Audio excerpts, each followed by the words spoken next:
নমস্কার বন্ধুরা, মল্লিকা কিচেনে আজকে ইলিশ মাছ নিয়েছি। ইলিশ মাছের একটি রেসিপি বানাবো। আপনারা কিন্তু শুরু থেকে শেষ পর্যন্ত আমার সঙ্গে থাকবেন। আর রেসিপিটি যদি ভালো লেগে থাকে অবশ্যই লাইক করবেন, শেয়ার করবেন, সাবস্ক্রাইব করবেন, পাশে থাকা বেল আইকনটি প্রেস করবেন। ইলিশ মাছগুলোকে পরিষ্কার করে ধুয়ে নিয়েছে, লবণ আর হলুদ আধা ঘন্টা আগে মেখে রেখেছিলাম। এবারে জিরে গুঁড়ো, শুকনো লঙ্কার গুঁড়ো আর কাঁচা হলুদ গুঁড়ো, এটা কিন্তু জলের সঙ্গে আমি মিশিয়ে নিচ্ছি। কাঁচা লঙ্কা কয়েকটা ওতেই চিড়ে দিয়ে দিয়েছি।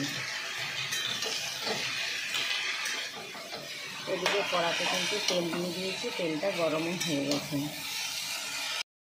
এদিকে সরিষা নিয়েছি 2 চামচ, পোস্ত নিয়েছি 2 চামচ আর কয়েকটি কাজু বাদাম ভিজিয়ে রেখেছিলাম নিয়েছি। এবার এটা একসঙ্গে কিন্তু জল দিয়ে আমি বেটে নিচ্ছি। এদিকে তেলটা পুরো গরম হয়ে গেছে, মাছগুলো তেলের উপরে দিয়ে দিচ্ছি।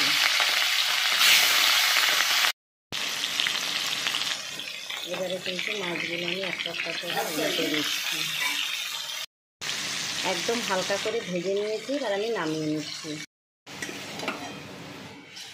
এবারে ওই তেলেই কিন্তু এই মশলাটা দিয়ে দিলাম।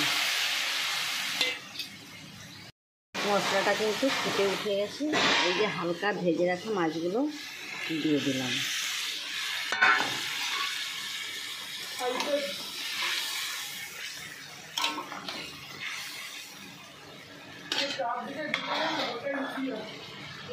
এবারে বেটে রাখা সরিষা পোস্ত মশলাটা দিয়ে দেবো। সরিষা পোস্ত আর কাজু বাদাম।